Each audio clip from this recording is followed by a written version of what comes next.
एउटा बलिरहेको मोमबत्तीबाट हजारौं मोमबत्ती बाल्न सकिन्छ, तर पनि उसको प्रकाश कम हुँदैन। त्यसैगरी खुसी बाल्नाले झन् बढ्दै जान्छ, कम हुने छैन।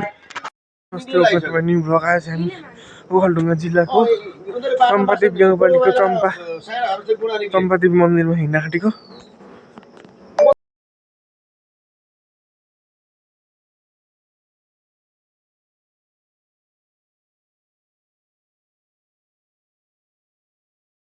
पानी जाने बाटोमा भेडाहरू रहेछन्।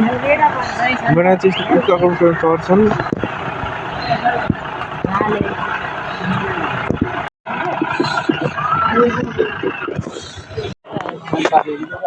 यता चाहिँ चम्पादेवी जाने बाटो हो। अझै टक्कै मन्दिर आइपुग्यो, चम्पादेवी मन्दिर। यहाँ चाहिँ टक्क चम्पादेवी मन्दिर आइपुग्यो।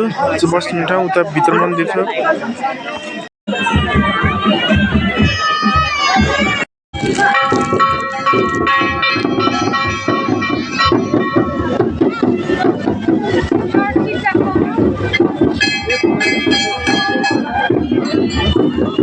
ठ्याक्क बजार ठ्याक्क बजार चाहिँ त्यहाँ रहेछ कोखनीको।